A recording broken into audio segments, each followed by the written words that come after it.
Certa vez, um grande poeta e filósofo descreveu muito sabiamente a vida amorosa de Afrodite. Dizem que o seu coração voa mais que avião. Dizem que o seu amor só tem gosto de fel. Vai trair o marido em plena lua de mel.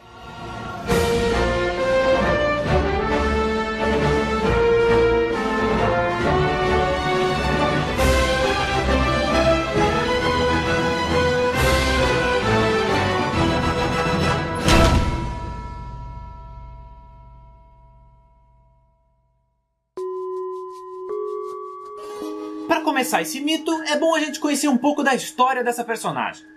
Afrodite é a deusa da beleza e do amor. Mas como o amor já tem uma divindade só para ele, eu me refiro a ela só como deusa da beleza. Em relação à origem, existem duas versões. Uma onde ela nasceu da espuma que caiu do saco do Urano quando ele foi castrado, e outra que ela é filha de Zeus e Dione. O que torna essa história incrivelmente incestuosa, mas a essa altura vocês já deviam estar acostumados. E no quesito personalidade, Afrodite era conhecida por ser extremamente vaidosa, sedutora e sem nenhum tipo de pudor.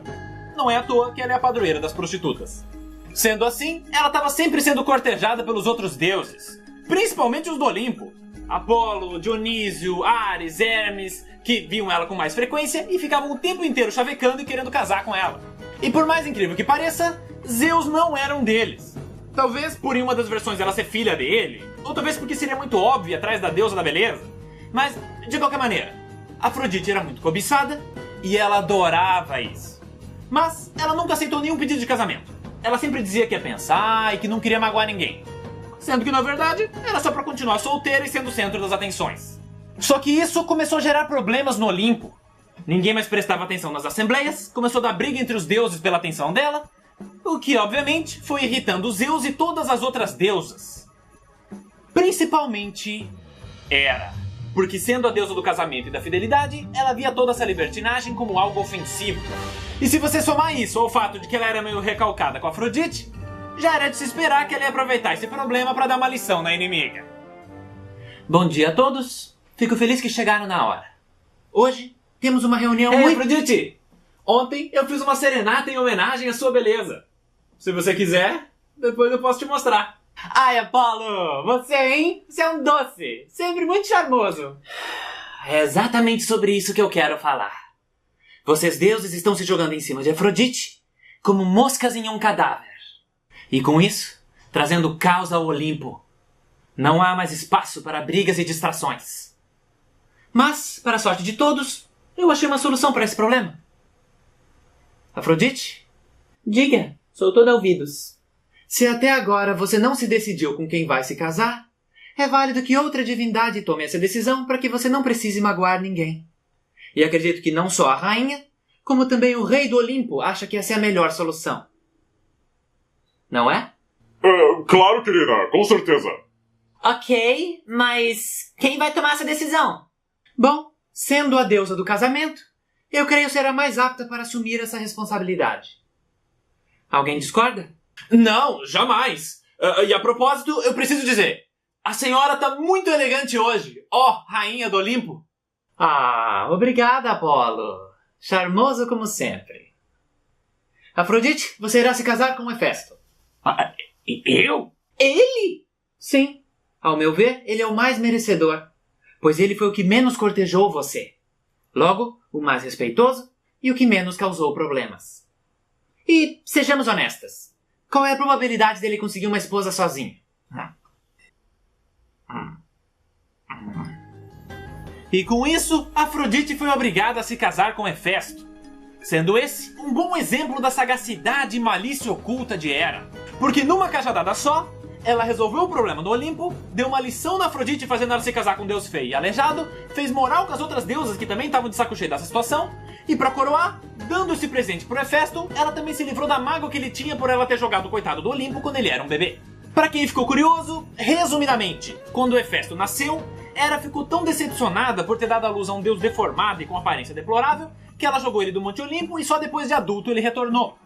Mostrando que no fundo, ela se importa com a aparência tanto quanto a Afrodite. Ela só não admitia. E com isso, a gente consegue chegar às seguintes conclusões sobre ela. Hera é uma rainha orgulhosa, manipuladora, vaidosa e vingativa. Basicamente Basicamente a Cersei do Game of Thrones. Mas agora voltando à história principal. Como já era de se esperar, Afrodite não ficou nem um pouco feliz de ter casado com Hefesto. Porque, além de ele ter uma aparência, no mínimo, desfavorecida, ele também não atingia os exigentes requisitos sexuais da deusa da beleza. Especialmente frequência. Porque sendo o deus da forja e do trabalho, ele passava muito mais tempo na sua oficina trabalhando do que no quarto tentando satisfazer a insaciável libido de sua esposa luxuriosa. E Afrodite até se esforçou para honrar o casamento. Ela tentou se manter fiel. Foram os 2 dias mais difíceis da vida dela. Até que em uma determinada noite, enquanto a forja de seu esposo ardia em brasa, sua cama se mantinha fria e seu coração cheio de desejo. Porém, eis que retornando de mais uma batalha, ela vê Ares, o deus da guerra, expondo seu corpo viril literalmente de um deus grego, transpirando masculinidade a cada passo, emanando o calor lascivo que ela tão incontrolavelmente almejava. Ele então vai até a fonte para se refrescar e na sequência se dirige aos seus aposentos. Mas aonde deveria haver uma cama vazia, se deitava uma deusa, mais provocante do que nunca. E no silêncio da noite, mesmo sem nenhuma palavra ser dita, os dois sabiam que estavam em sintonia, pois seus olhos já expressavam o desejo melhor do que qualquer diálogo poderia.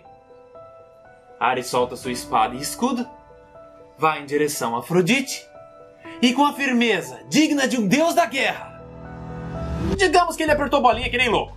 Se você nunca jogou God of War, sinto muito.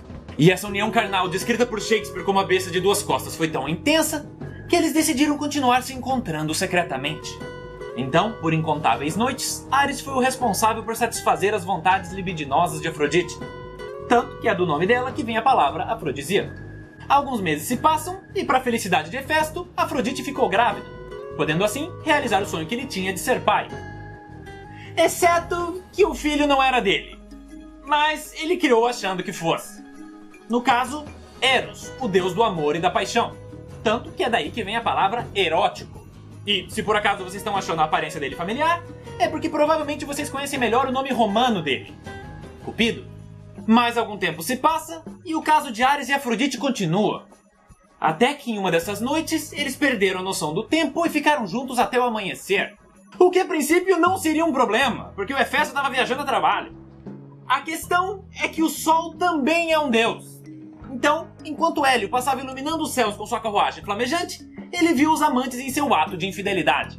E quem lembra da história do rapto de Perséfone sabe que ele é um cara muito correto. Foi ele que avisou Deméter que Hades tinha sequestrado a filha dela. Então, como já era de se esperar, ele foi até Hefesto e contou o que tinha visto.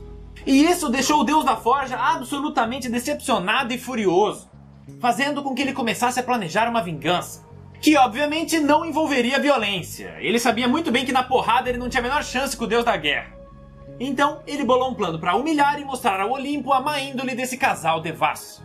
O que ele fez foi o seguinte: usando seu conhecimento na criação e forja de novos equipamentos, ele fabricou uma armadilha. Mais especificamente, uma rede mágica, tão fina que era praticamente invisível. E enquanto Afrodite passeava pelo Olimpo, Hefesto, sabendo que os dois costumavam se encontrar no próprio quarto dele e de sua esposa, armou essa rede na cama, de forma que assim que 2 corpos se deitassem nela, a armadilha se ativaria, prendendo a ambos. Aí ele saiu para trabalhar, como sempre fazia, e ao fim da madrugada, quando retornou aos seus aposentos, eis que ele encontra Ares e Afrodite, deitados e presos na rede. Na sequência, ele chama todos os outros deuses para ver a traição dela. Com isso, o Olimpo inteiro entrou no quarto de Hefesto, se deparou com a situação, e a primeira reação deles foi começar a rir absurdamente. O que faz total sentido, porque essa é uma cena muito ridícula. Mano, só imagina, o Hefesto acordando os outros deuses um por um, até que os 12 se reúnem dentro do quarto, sendo que 2 deles estão pelados debaixo de uma rede, e tudo isso só pra ele provar que é corno. Olha o que ela fez. Me traiu na minha própria cama. Ela não vale nada. Ô, Apolo, você trocaria de lugar com o Ares na armadilha? Pra ficar com a Afrodite? Trocava fácil. Pode pôr até mais 2 redes. Ai, para, Artemis! Ela devia ter vergonha. Hefesto, você tem razão. Esse tipo de comportamento é inaceitável. Tendo dito isso, já está na hora de libertá-los. Depois do que ela fez? Isso não é justo. Eu só vou soltar esses 2 pilantra se você me prometer que eu vou ter uma esposa decente. Tudo bem, Hefesto. Eu acredito que todos aqui já aprenderam suas lições. Então, se isso for resolver a situação de uma vez por todas, eu concordo. Com isso, o deus da forja se separou de Afrodite e Zeus convenceu Aglaia a se casar com ele. E, sendo a deusa da criatividade, eles se deram muito bem, fazendo com que Hefesto tivesse a paz e o respeito que ele tanto queria. Já em relação aos amantes, Ares e Afrodite resolveram se afastar por um tempo. Cada um viajou para um canto, até a poeira baixar. E com essa história, a gente consegue ver as consequências daqueles que almejam demais o toque carnal. Mas nem todos são assim. Alguns não se apegam tanto ao pecado da luxúria, mas sim ao da ganância, preferindo mais o toque de ouro. Mas essa história eu conto no próximo Mitologia. Até mais! E aí pessoal, espero que vocês tenham gostado do vídeo. E agora eu quero aproveitar esse finalzinho para citar mais algumas semelhanças que eu notei entre Hera e Cersei. Ambas rainhas que se apaixonaram e tiveram filhos com o próprio irmão, eram recalcadas e competitivas com uma personagem mais bonita e jovial que viria a se envolver com seus 2 filhos, sendo que o mais velho era agressivo e cruel, enquanto o mais novo era tímido e pacato, e por último tentaram se livrar dos bastardos de seu marido que era um rei fanfarrão. Até a próxima!